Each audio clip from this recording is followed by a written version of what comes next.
Alhamdulillah.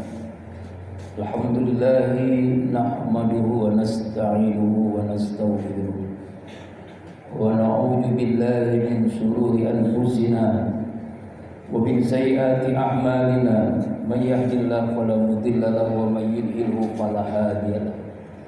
Asyhadu an la ilaha illallah wahdahu la syarika lahu wa asyhadu anna sayyidana Muhammadan abduhu wa rasuluhu la nabiyya ba'dahu. Allahumma salli ala sayyidina wa maulana Muhammadin wa ala alihi wa ashabihi wa man tabi'ahu bi ihsanin ila yaumiddin. Rabbi a'udzu bika min hamazati syayatin wa a'udzu bika rabbi an yahdurun. Subhanaka la ilma lana illa ma 'allamtana innaka antal alimul hakim. La haula wa la quwwata illa billahil aliyyil azim. Amma ba'du. Faya ibadallah usikum wa iyaya bitaqwallah faqad fazal muttaqun ittaqullaha haqqa tuqatih wa la tamutunna illa wa antum muslimun. Qala Allah ta'ala fil Qur'anil Karim wa huwa asdaqul qailin. A'udzu billahi minasy syaithanir rajim. Bismillahirrahmanirrahim. Qad aflaha man zakkaha wa qad khaba man dasaha. Wa qala Rasulullah sallallahu alaihi wasallam, inna likulli syai'in saqalah wa inna saqalatal qulub zikrullah. Shadaqallahul azim wa sadaqan nabiyil karim wa nahnu ala dzalika minasy syahidin wasyakirin walhamdulillahi rabbil alamin. Ma'asyiral muslimin wa jumratul mu'minin, sidang Jumat Jamaah Masjid Besar Riyadhus Shalihin rahimakumullah. Tidak ada sikap yang terbaik sebagai hamba Allah yang bertauhid. Cepat atau lambat semua kita akan menghadapi kematian, kecuali langkah takwa yang selalu menyertai kita dimanapun, kapanpun, dan insya Allah dalam kondisi bagaimanapun. Ma'asyiral muslimin sidang Jumat rahimakumullah. Ketika dalam pengajian Rasulullah sallallahu alaihi wasallam dan para sahabat, Rasulullah mengatakan kepada para sahabat, sebentar lagi ada calon penghuni surga, ahlul jannah.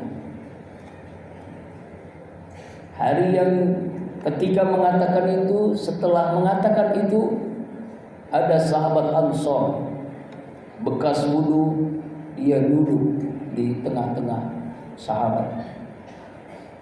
Kemudian hari yang kedua, Rasulullah mengatakan nanti akan ada ahlul jannah, penduduk surga.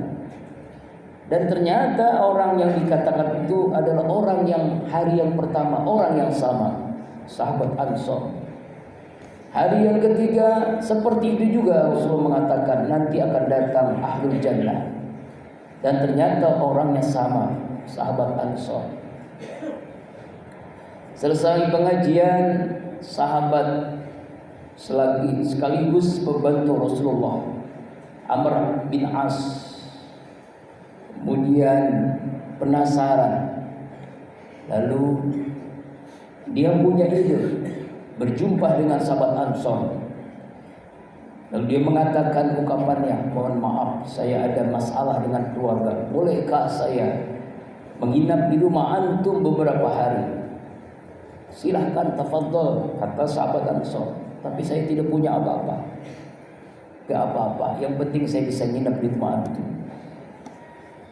Selama menginap itulah Amr bin As mengintip, melihat apa yang dilakukan oleh sahabat Ansor ini, sehingga Rasulullah mengatakan 3 kali berturut-turut adalah ahlul jannah, penduduk surga.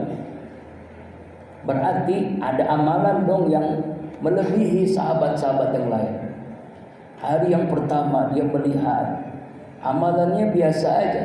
Hari yang kedua begitu juga. Hari yang ketiga, 3 malam 3 hari 3 malam dilihat sahabat Ansor ini.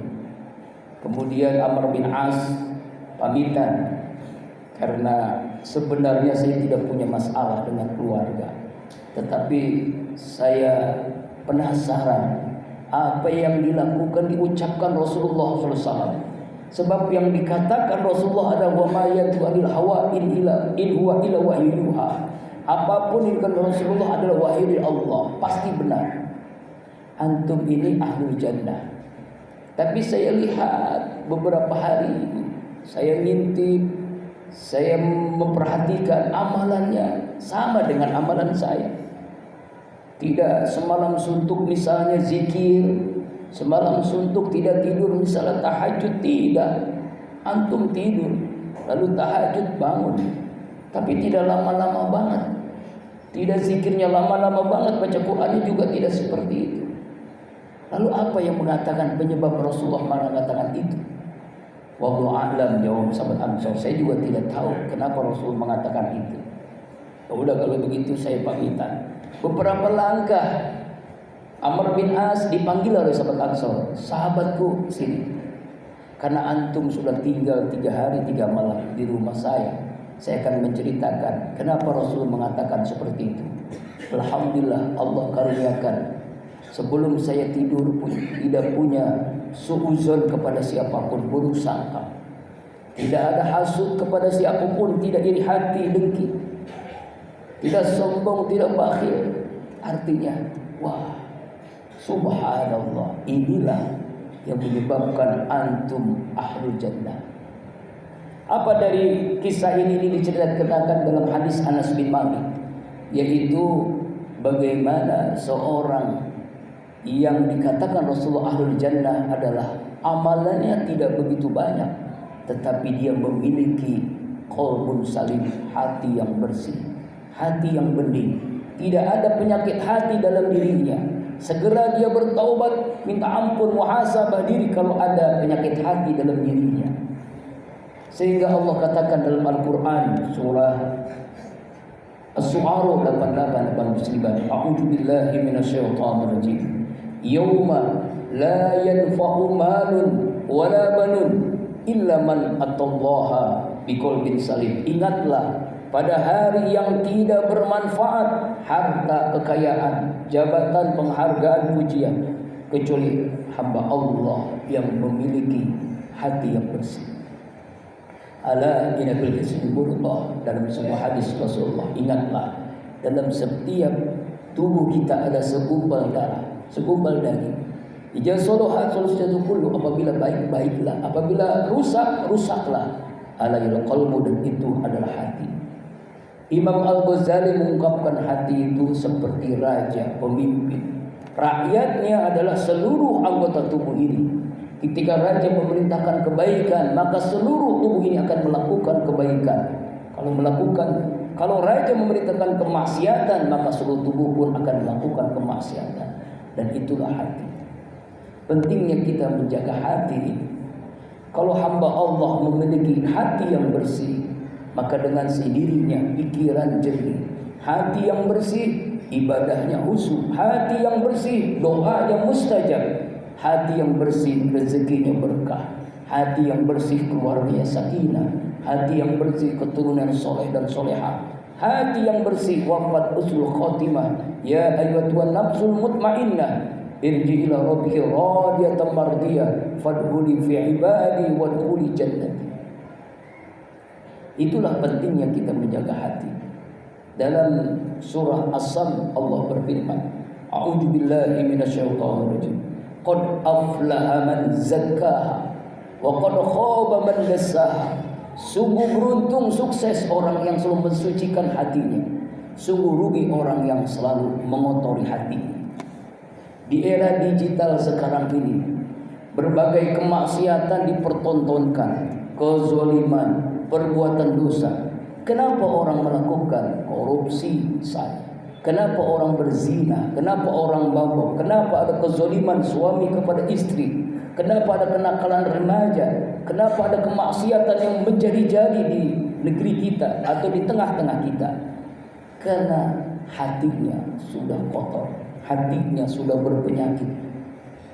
Kalau hatinya sudah berpenyakit, maka tubuhnya, matanya, telinganya, mulutnya, tangannya, kakinya, bahkan kemampuannya pun akan melakukan kemaksiatan.